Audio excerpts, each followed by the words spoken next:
Muy bien, saludos muchachos, espero que estén bien. Vamos a hacer la conferencia o la clase o resumen, como quieran decirle, de la unidad número 3, costos indirectos de fabricación y sus variaciones. Bueno, como ya hemos visto en los conceptos básicos, los costos se mantienen o tienen tres elementos que son los materiales directos, materiales, manos de obra directa y los SIF o costos indirectos de fabricación. Estos mismos costos indirectos también están compuestos de la misma manera, o sea, materiales indirectos, que estos pueden ser eh, lubricantes, combustibles, elementos de poco valor, mano de obra indirecta, que pueden ser como los supervisores, los del almacén y así.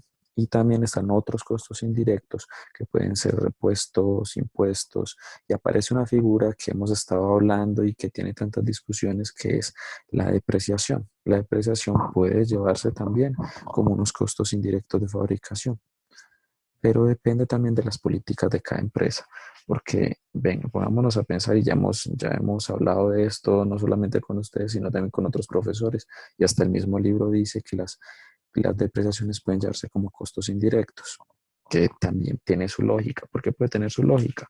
Porque a los costos se le asignaría todo el costo que tiene que ver o que tenga incidencia en el proceso productivo.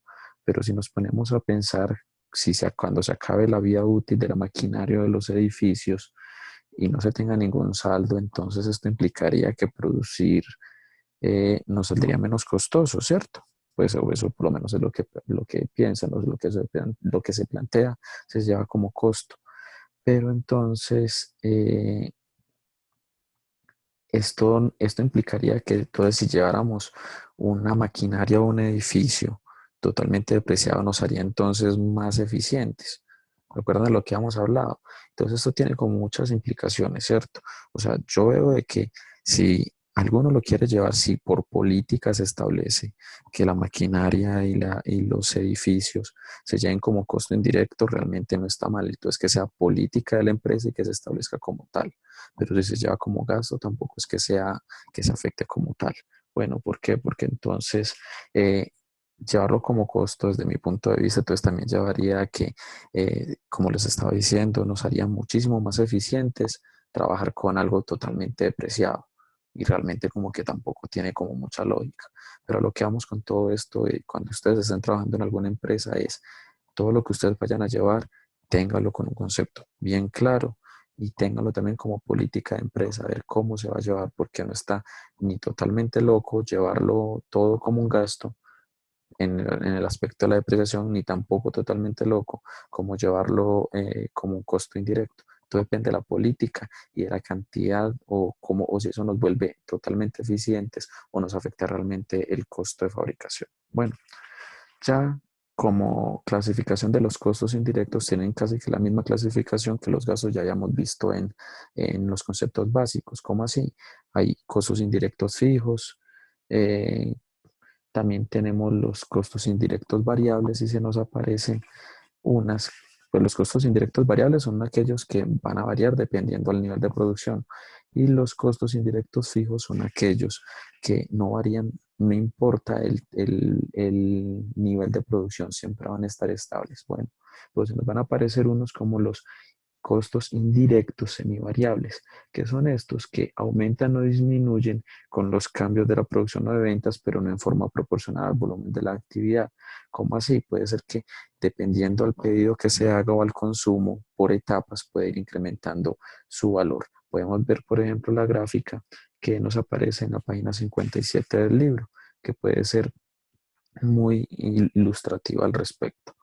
Ahora vamos a empezar a ver lo que se llama las técnicas para presupuestar los costos indirectos. Las técnicas para presupuestar los costos indirectos se manejan tres básicamente. El primero es punto alto y punto bajo. ¿En qué consiste esta técnica? En que básicamente se toma un promedio histórico, o sea, se van a tomar valores del más alto, el más alto que se tenga y el más bajo, y se toma un promedio y esa sería la forma en que se van a presupuestar los costos indirectos. Realmente puede ser algo no tan confiable, porque entonces dejaría por fuera muchos datos y se correría un riesgo muy alto de o sobreestimar o subestima realmente los costos presupuestales o los CIF que se vayan a presupuestar. Bueno, la técnica de mínimos cuadrados es básicamente elaborar unas fórmulas presupuestales que más adelante vamos a ver qué es el tema y hacer un despeje en el cual vamos a identificar cuál sería el costo fijo y el costo variable. De todas maneras, el libro tiene desde la página 63 hasta la 66, trata unos ejercicios muy claros al respecto. Vamos a tomar como ejemplo el diagrama de dispersión, que es otra de las formas de cómo vamos a presupuestar los costos indirectos. ¿Cómo así? O sea, de todas maneras tenemos que presupuestar de acuerdo a nuestra capacidad y nuestra experiencia o los datos que tenga la empresa. Hay que presupuestar cuánto nos vamos o cuánto vamos a destinar a los costos CIF en esta parte. El diagrama de dispersión, ¿qué es? Básicamente es establecer un histórico de los datos reales.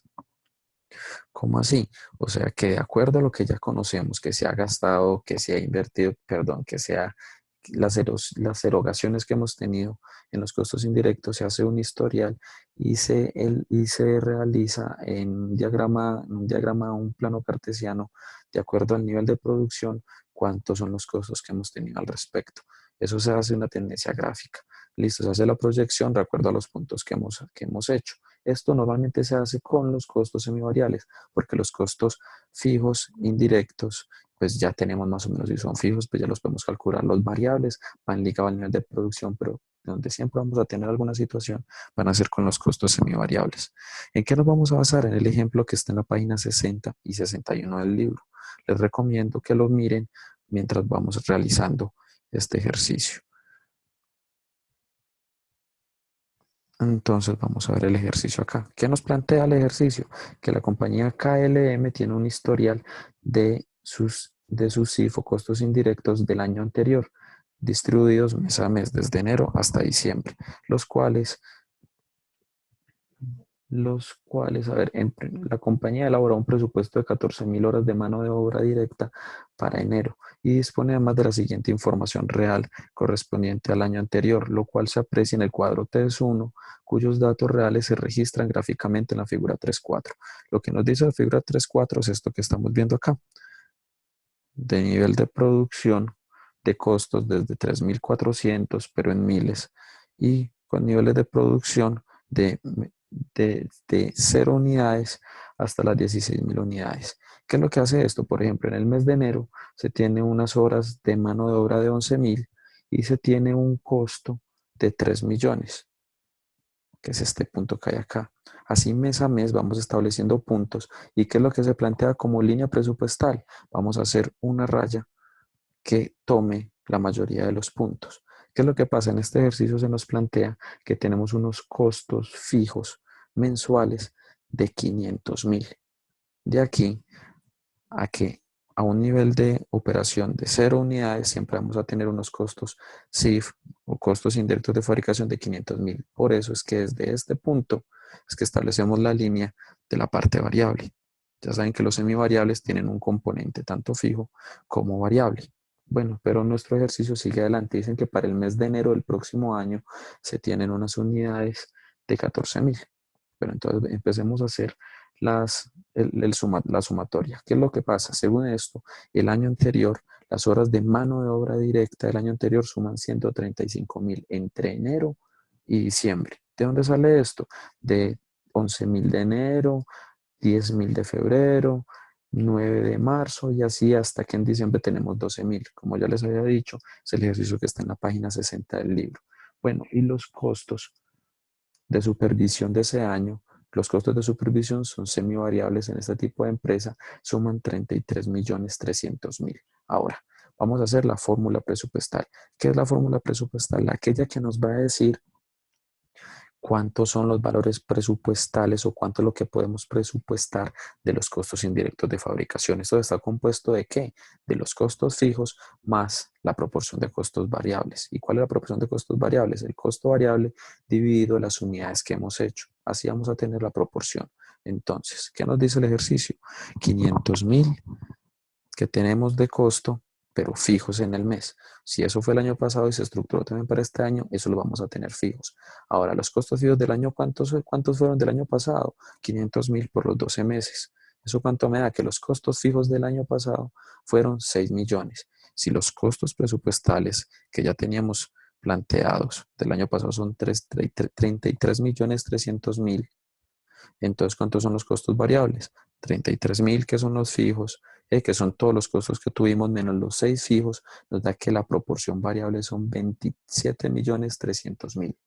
¿Y cuál es la unidad de medida del año pasado? El año pasado tuvimos 135.000 horas como unidad de medida en las horas de mano de obra directa, que es la unidad que vamos a tener. Bueno, ahora, la tasa de los costos variables. ¿Cuál es la tasa de los costos variables? Los costos variables dividido las unidades que tenemos, que serían los 27.300.000 dividido los 135.000, que son las horas de mano de obra del año anterior. Eso nos va a dar una tasa de que cada hora que establecimos del año anterior nos costó realmente 202 pesos con 22 centavos. Bueno, hasta ahí claro. Seguimos.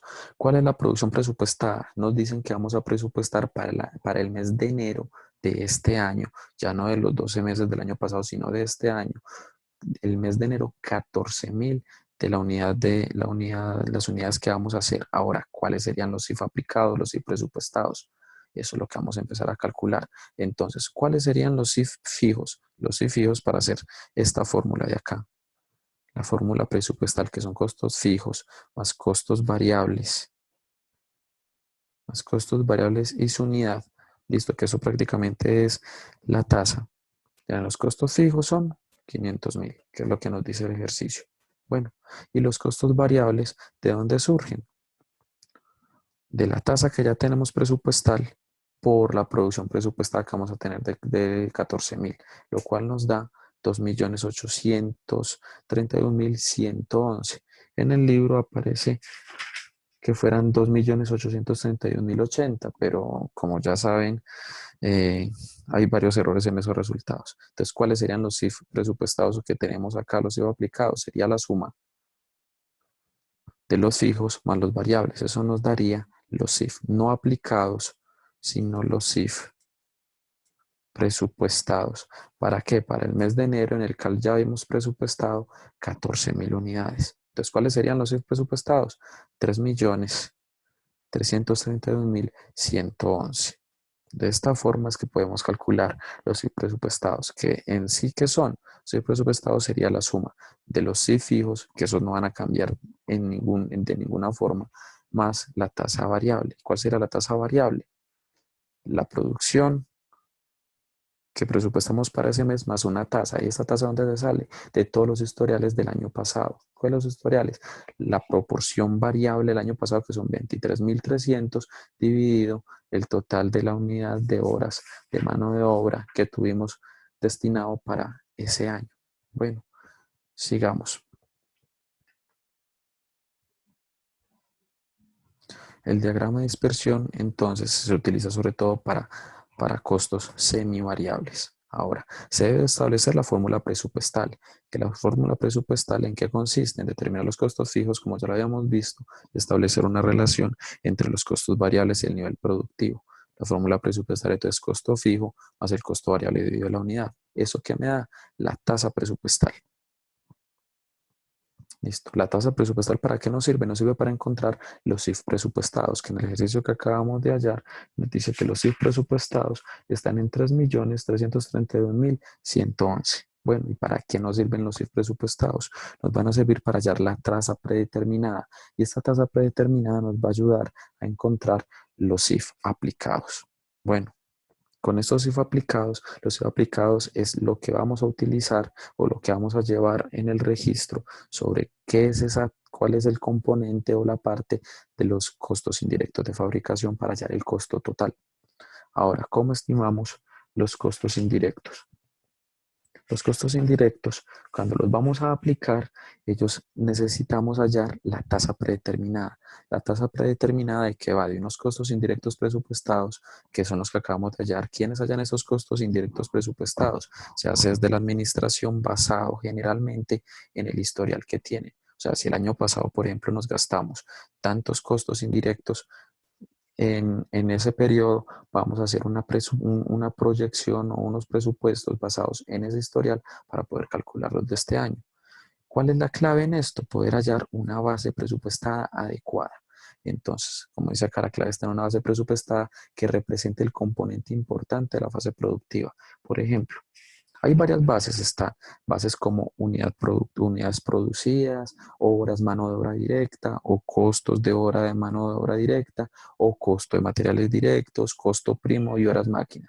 Estas son las bases más utilizadas. Por ejemplo, parecíamos utilizar las bases de unidades producidas. ¿Quiénes utilizan esta base? Esta base de unidades producidas generalmente las utilizan aquellas empresas que solo fabrican un solo artículo. Cuando fabrican solamente un artículo, ¿qué es lo que pasa? Lo que vamos a medir o lo que nos va a medir realmente cuánto producimos o no, nuestra base presupuestada van a ser eso. Como solamente produzco uno, entonces vamos a distribuir todo por unidades. Bueno, vamos a hallar un ejercicio el cual está en la página 68 para hallar los CIF aplicados en esta tasa predeterminada. Entonces, en nuestro libro, en la página 68, aparece este ejercicio. Con base en un presupuesto de ventas de 60.000 unidades para el primer semestre, una empresa desea calcular su presupuesto de producción para el mismo periodo y para ello tienen en cuenta los siguientes datos. Presupuesto de venta, 60.000 unidades van a vender en este periodo. El inventario real de unidades en enero son 20.000. ¿Qué significa? Si son el inventario real de unidades, es el inventario inicial. Y se tiene un inventario deseado de unidades en junio 30. ¿Qué significa el inventario deseado? Que es un inventario final presupuestado, el que yo deseo que a junio 30 tenga no más 10.000, o sea que es el inventario final. Bueno, ¿qué es lo que vamos a hacer? Vamos a hacer el cálculo de las unidades presupuestadas entonces. Todo esto es para presupuestar la producción del periodo, porque si tengo unas ventas de 60.000, eso es juego de cuentas, te recuerdan en la clase.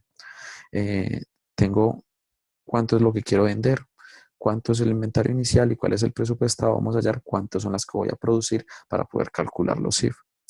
Entonces, presupuesto de venta, 60.000 menos inventario real inicial. ¿Cuál es el inventario real? 20.000. ¿Qué nos dice? Que tenemos que producir realmente 40, pero vamos a sumarle el inventario final de producto, el inventario final presupuestado. ¿Cuánto es que quiero tener? Quiero tener 10.000 unidades. ¿Qué significa eso? Que realmente tengo que producir 50.000 para poder cumplir con las condiciones que me piden. Bueno, ya que tenemos que son 50.000 las unidades que tengo que producir presupuestadas, el ejercicio me dice que tenemos como presupuesto para los CIF en ese periodo de 20 millones. Este es el presupuesto que ¿quién lo hizo? Lo hizo la administración para el año pasado, pero que realmente en ese periodo, o por lo menos en el mes de enero, se van a producir 5.000 unidades. ¿Qué es lo que necesito saber? Tengo que hallar la tasa predeterminada de los costos. ¿Cómo se halla la tasa predeterminada de los costos? Los costos indirectos presupuestados. ¿Cuáles son los costos indirectos presupuestados? Lo que ya me dijeron, que para ese periodo voy a tener 20 millones, que es lo que presupuesté. Pero para hallar la tasa predeterminada, tengo que hallar sobre la producción presupuestada. Recuerda que vamos a hallar esta tasa, como es una empresa que solamente tiene un solo producto, vamos a hallarlo sobre las unidades producidas. ¿Que cuáles son las unidades producidas? Que va a ser nuestra base presupuestal. Entonces, primero que todo, costos indirectos dividido, ¿cuál va a ser nuestra base? Las unidades que dijimos que íbamos a producir. ¿Y cuáles son las unidades que vamos a producir? 50.000. ¿Eso qué me da? Que vamos a tener una tasa predeterminada de costo de 400. Ahora, ¿cómo vamos a hallar los costos? Los CIF aplicados. Los CIF aplicados van a ser las unidades reales producidas, que en ese mes de enero vamos a producir 5.000 unidades. ¿Por qué? Por la tasa predeterminada de costos. ¿Que de dónde sale esto? De todo lo que hemos presupuestado desde el año pasado que vamos a aplicar. Entonces, ¿cómo serían los costos aplicados? Los costos aplicados serían las unidades reales que producimos. ¿Por qué? Por la tasa predeterminada. Esto nos da los CIF aplicados. ¿Para qué? Para ese periodo, a un nivel de producción de 5.000. Listo. Sigamos entonces. Bueno, entonces hay otra cosa. Esto surgió, por ejemplo, en este ejercicio, que lo pueden ver en la página 68 y 69, que es para una empresa que solamente tiene un producto. Si quieren ver más ejercicios sobre, por ejemplo, horas de mano de obra directa, costo de horas de mano de obra, que estas son las bases que utilizan ellos para poder distribuir mejor o determinar mejor sus costos indirectos, pueden verlas desde la página 69 hasta la página 72. Hay ejercicios por cada una de estas bases presupuestadas. Ahora, ¿qué son los IVA aplicados? Es el producto de la tasa predeterminada, que ¿dónde se saca la tasa predeterminada? De los costos predeterminados que ya analizamos del año pasado, también por la producción que hemos preparado o presupuestado para este año. Bueno, ¿por qué? Por la base real. Ahora, ¿cuál es la base real? Lo que escojamos, ya sea mano de obra y ya sea lo demás. Ahora, normalmente existen diferencias entre los CIF presupuestados y los aplicados. ¿Por qué van a haber diferencias? Porque los CIF presupuestados es basado en que en una proyección que yo hago de mis costos indirectos anteriores. O sea, yo puedo presupuestar para este año que haya tenido unos costos, unos CIF presupuestados de 20 millones, pero cuando los vayamos a aplicar, o sea, unos CIF aplicados de 20 millones, para un nivel de producción de 20.000, por ejemplo. Por eso es que cuando la vamos a aplicar este año realmente no fueron 20.000, sino que fueron 18.000 unidades. ¿Eso que nos va a dar? Que va a haber una diferencia entre los CIF presupuestados y los CIF aplicados, porque el nivel de producción es totalmente distinto. ¿Eso que nos va a dar? De que para este año, basándonos tanto en los CIF presupuestados como en los aplicados, va a haber una diferencia de que los CIF o están subaplicados o sobreaplicados. ¿Qué hace esto? Que si los CIF fueron subaplicados, significa que los CIF presupuestados fueron mayores a los que realmente utilizamos este año. ¿Y qué significa unos CIF sobreaplicados? Que lo que presupuestamos nos quedó corto para este año. Esta diferencia, de todas maneras, la tenemos que distribuir de alguna forma, que es lo que vamos a ver además. Como les venía diciendo, los CIF subaplicados es porque se presupuestó más de lo aplicado. O sea, que disminuyen realmente los costos del periodo. ¿Cómo que disminuyen los costos del periodo? Porque si yo presupuesté 20 millones para un nivel de producción de 20.000, pero realmente mi nivel de producción no fueron de 20.000, sino de 18.000, y de lo que presupuesté no fueron 20 millones, sino 18. El costo de las unidades producidas, ese periodo va a ser menor, porque ejecuté menos de lo que presupuesté y un nivel de producción menor. Ahora, ¿cuáles son los sobreaplicados? De que como veníamos hablando, presupuesté 20 millones por unidad de producción de 10.000, pero resulta que antes los costos indirectos no son de 20, sino que nos salieron mayor a un nivel de producción aún mayor. ¿Qué significa eso? Que yo presupuesté 20 millones, pero me gasté 25. O sea que tenemos que aumentar los costos de esas unidades, por lo menos en esos 5 millones, para poder cuadrar la diferencia. Bueno, esa diferencia que hay entre SIP, entre los subaplicados y los sobreaplicados, los tenemos que distribuir sobre tres tipos de inventarios, por así decirlo. ¿Cómo así qué tipo de inventario? Resulta que cuando esa diferencia la tenemos que distribuir ya sea para aumentar o para disminuir su valor. ¿Qué tipo de inventarios tenemos? Tenemos el inventario en producto en proceso. ¿Qué son estos? Los inventarios en proceso son unidades que aún no han terminado. Listo.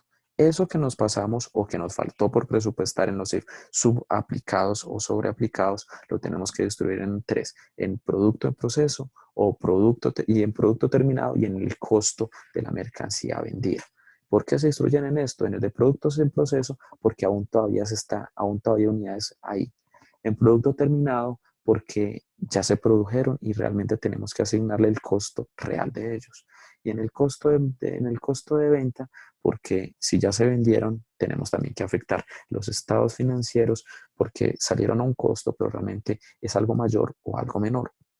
Listo, para hacer esto se realiza un ejercicio sobre la tasa suplementaria. Listo. Se realiza para distribuir los distintos inventarios y costos, es decir, para distribuir la diferencia entre el inventario de producto en proceso, inventario en producto terminado y el costo de venta. Para esto vamos a hacer el ejercicio que está planteado entre la página 76 y 77.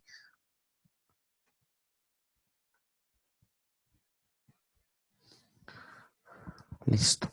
¿Qué nos plantea esto? Que tenemos producto en proceso, material o materia directa 8.000, mano de obra, horas de mano de obra 10.000 y en costos indirectos 9.000, lo que nos da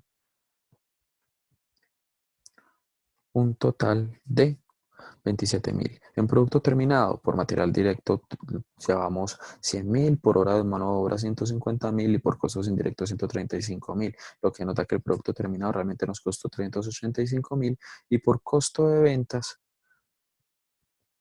tenemos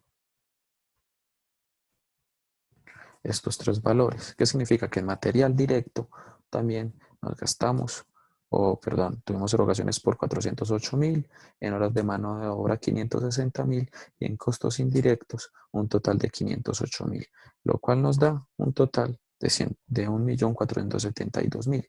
Ahora, nos dice el ejercicio que tenemos unos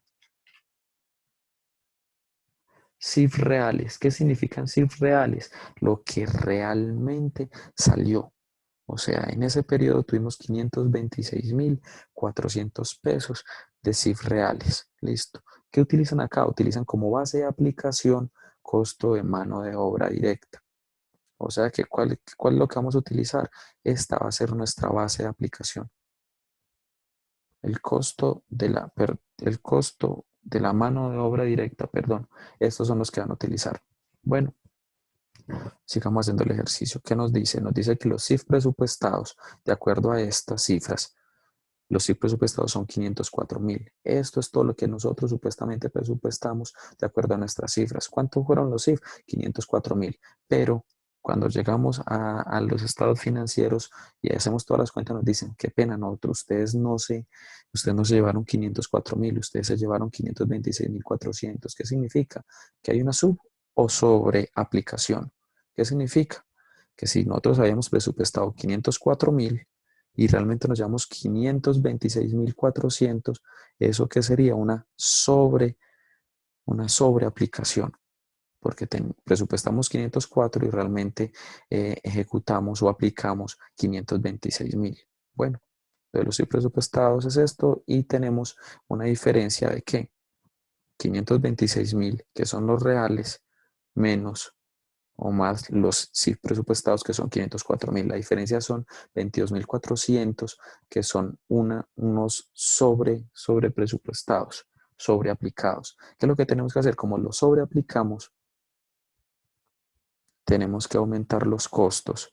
Porque si es sobre aplicado es porque teníamos unos costos de un valor, pero a la hora de la verdad aplicamos más y tenemos unos costos realmente por 504.000. Entonces tenemos que aumentar tanto el inventario de producto en proceso como producto terminado y los costos en ventas, ¿en cuánto? En 22.400.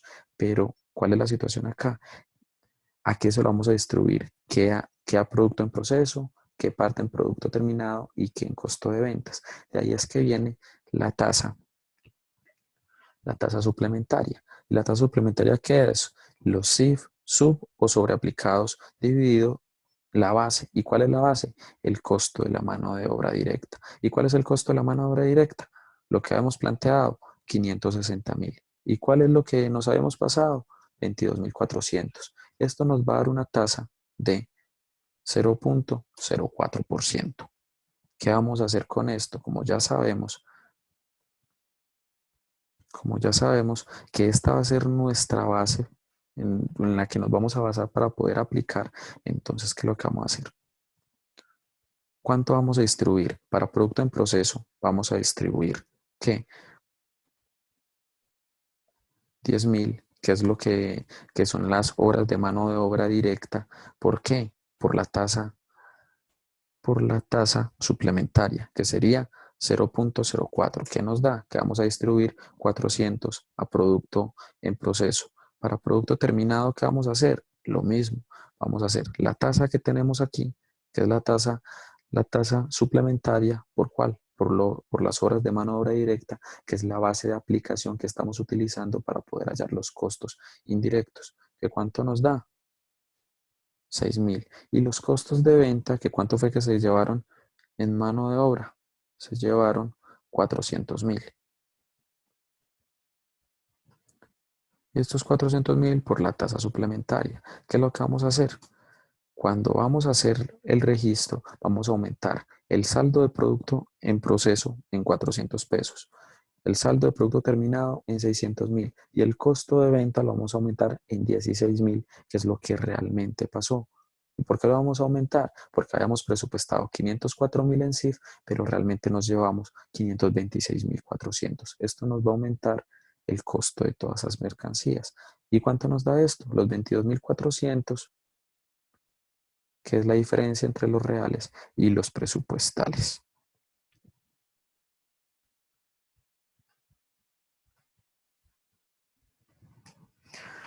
Ahora bien, los ejercicios y los formas en llevar el registro están en la página, en el libro también. Me parece que son como lo suficientemente claros para poderlos llevar. De todas maneras, con que ustedes tengan claros el concepto, los registros ya se pueden ir llevando poco a poco. Bueno, ¿qué es lo que vamos a seguir haciendo? Algo que se llama la variación neta. ¿Qué significa la variación neta? El poder encontrar cuál es realmente lo que se varió entre lo que yo presupuesté de costos indirectos de fabricación y los costos reales o los costos que apliqué. Para saber esa variación, tenemos que saber para ver si al final disminuimos o aumentamos los costos de los inventarios o los costos que tenemos nosotros.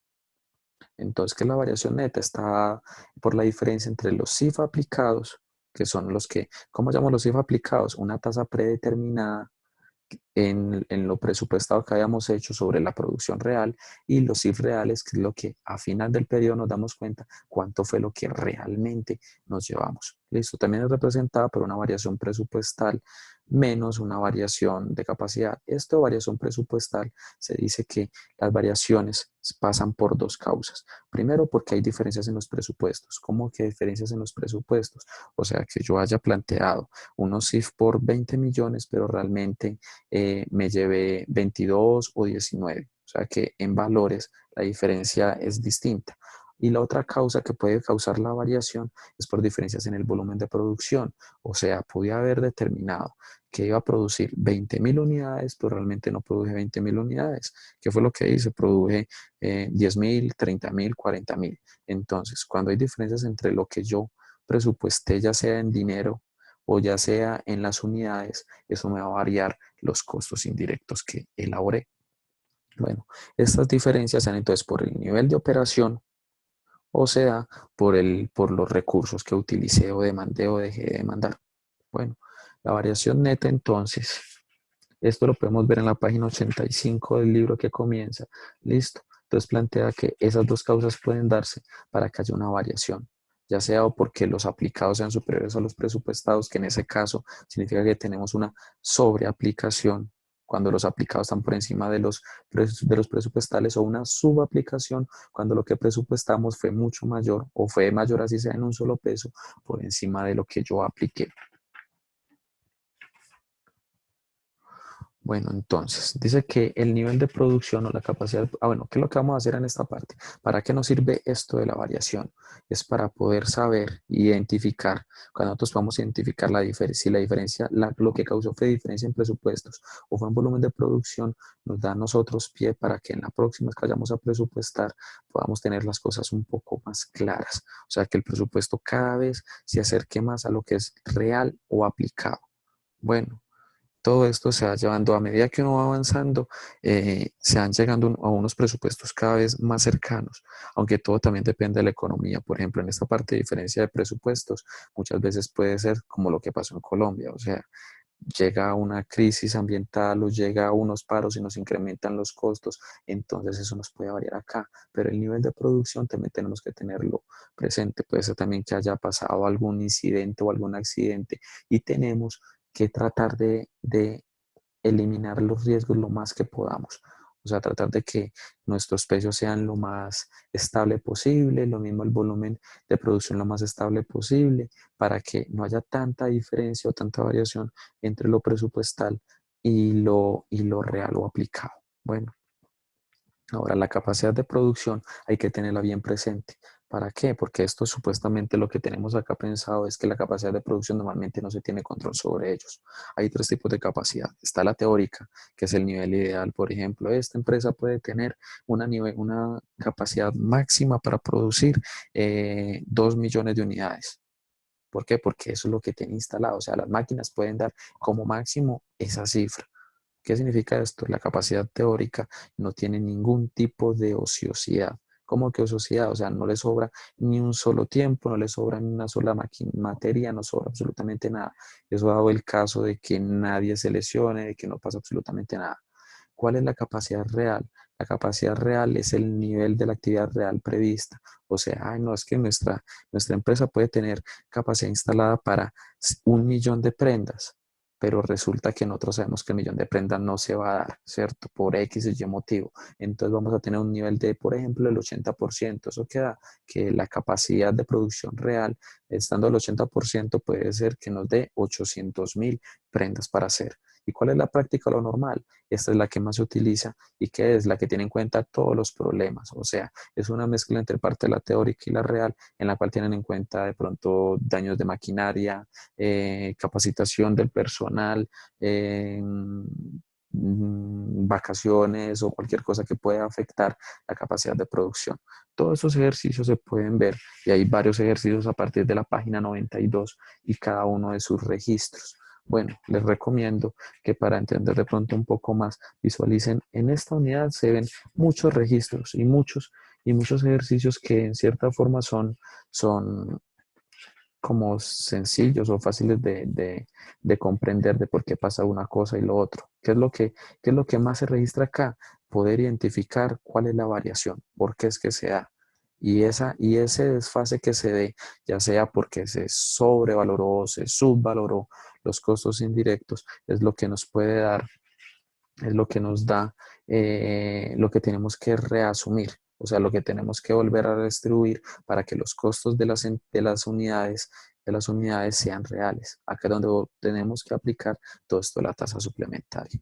Bueno, muchachos, esto de costos indirectos no es tan complejo, es prácticamente poder escoger una base presupuestada que sea realista para la empresa. Por ejemplo, si solamente es un producto, entonces utilizamos las unidades, pero también podemos utilizar las horas máquina. Las horas máquina se utiliza eh, cuando las empresas, el nivel de, hemos dicho, la máquina. ¿Cómo les explico esto? O sea, el trabajo lo hace mucho más la máquina que la misma persona. Entonces, como se mide más por las horas o las unidades que la máquina pueda producir, por ejemplo, un telar que necesita, se mide, por ejemplo, Fabricato podría medir mucho más en horas máquina, porque los telares prácticamente son casi automáticos. Prima lo que trabaja la máquina sobre lo que trabaja de pronto el operario. El operario lo que está es supervisando que no haya ningún problema. En ese caso podríamos utilizar hora máquina, pero en otra empresa donde de pronto prima mucho más, donde sea mucho más manual la fabricación, puede primar, por ejemplo, la hora de mano de obra o la hora de mano de obra hombre. ¿Por qué? Porque se necesita más aún que la máquina, las horas que yo tengo presupuestado de personas trabajando para poder llevar a cabo la, la producción. Bueno, muchachos, eh, dejamos hasta acá entonces esta charla. Voy a abrir de todas maneras el foro por si alguno de ustedes tiene alguna duda o alguna cosa. De todas maneras, les recomiendo que vean los ejemplos. De todas maneras, sobre este tema no voy a hacer ningún tipo de taller ni nada al respecto. Los talleres vienen más por el tema que sigue, que es el de la unidad 4, que es departamentalización. Los invito a que lo lean, realmente no es tan, tan extenso, realmente son como 20, 30 páginas, pero se leen fácil. De ahí va a salir un taller y después vamos a ver el de costos por procesos. El costos por procesos ya es un poco más complejo, pero tampoco, o sea, todos van de la misma línea, pero vamos a tratar de sacar en 1 o 2 semanas esos temas para poder tener ya el examen final. Bueno, muchachos, de todas maneras, les deseo que estén bien entonces y nos vemos en clase. Que estén bien. Hasta luego.